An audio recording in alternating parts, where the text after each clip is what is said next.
श्री कृष्ण सुदामा की मित्रता। श्री कृष्ण सुदामा की मित्रता बहुत प्रचलित है। सुदामा गरीब ब्राह्मण थे। अपने बच्चों का पेट भर सके उतने भी सुदामा के पास पैसे नहीं थे। सुदामा की पत्नी ने कहा, हम भले ही भूखे रहें, लेकिन बच्चों का पेट तो भरना चाहिए ना। इतना बोलते बोलते उसकी आंखों में आंसू आ गए। सुदामा को बहुत दुख हुआ। उन्होंने कहा, क्या कर सकते हैं? किसी के पास मांगने थोड़े ही जा सकते हैं। पत्नी ने सुदामा से कहा, आप कई बार श्री कृष्ण की बात करते हो।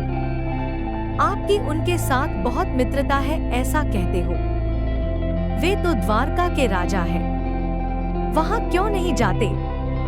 जाइए न, वहां कुछ भी मांगना नहीं पड़ेगा। सुदामा को पत्नी की बात सही लगी। सुदामा ने द्वारका जाने का तय किया। पत्नी से कहा, ठीक है, मैं कृष्ण के पास जाऊंगा, लेकिन उसके बच्चों के लिए क्या लेकर जाऊं? सुदामा की पत्नी पड़ोस में से थोड़े से चावल ले आई। आपको यह छोटी सी कथा अच्छी लगे तो वीडियो को लाइक, शेयर, सब्सक्राइब जरूर कीजिएगा। द्वारका नगरी देखकर सुदामा तो दंग रह गए। पूरी द्वारका नगरी सोने की बनी थी। सभी द्वारका वासी बहुत सुखी थे। सुदामा पूछते पूछते द्वारकाधीश श्री कृष्ण के महल तक पहुँचे। दरवान ने गरीब ब्राह्मण जैसे लगने वाले सुदामा से पूछा, हे ब्राह्मण, यहाँ क्या काम है? सुदामा ने जवाब दिया, मुझे द्वारकाधीश श्री कृष्ण से मिलना है। वह मेरा मित्र है। अंदर जाकर कहिए कि सुदामा आपसे मिलने आया है। दरवान को सुदामा के वस्त्र देखकर हंसी आई। उसने महल के अंदर जाकर द्वारकाधीश श्री कृष्ण को बताया। सुदामा का नाम सुनते ही द्वारकाधीश श्री कृष्ण खड़े हो गए और सुदामा से मिलने नंगे पांव दौड़ पड़े। सभी द्वारकावासी आश्चर्य से देख रहे थे। कहाँ द्वारकाधीश और कहाँ ये गरीब ब्राह्मण? द्वारकाधीश श्री कृष्ण अपने मित्र सुदामा को महल में ले गए। दोनों मित्रों ने बैठकर संदीपन ऋषि के गुरुकुल के दिनों की यादें ताजा की। सुदामा द्वारकाधीश श्री कृष्ण की समृद्धि देखकर शर्माने लगे। सुदामा पत्नी द्वारा दी गई चावलों की पोटली छुपाने लगे, लेकिन द्वारकाधीश श्री कृष्ण ने पोटली देख ली और सुदामा से चावल की पोटली छीन ली।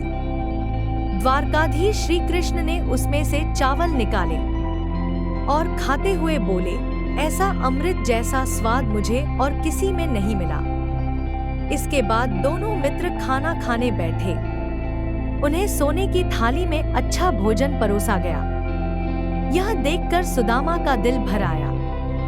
तब उन्हें याद आया कि घर पर बच्चों को पूरा पेट भर खाना भी नहीं मिलता है। सुदामा द्वारकाधीश श्री कृष्ण के महल में 2 दिन रहे, लेकिन वे कृष्ण के पास कुछ मांग नहीं सके।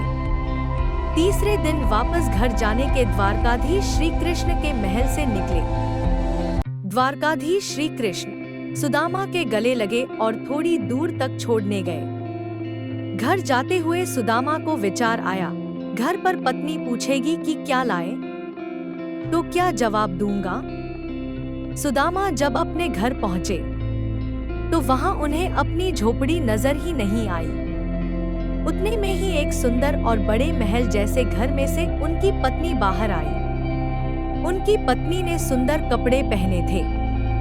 उनकी पत्नी ने सुदामा से कहा, देखा द्वारकाधीश श्री कृष्ण का प्रताप। हमारी गरीबी चली गई। द्वारकाधीश श्री कृष्ण ने हमारे सारे दुख दूर कर दिए। सुदामा को श्री कृष्ण का प्रेम याद आया और उनकी आंखों में खुशी के आंसू आ गए। इसीलिए आज इतने युगों के बाद भी दुनिया श्री कृष्ण और सुदामा की दोस्ती को सच्चे मित्र प्रेम के प्रतीक के रूप में याद करती है।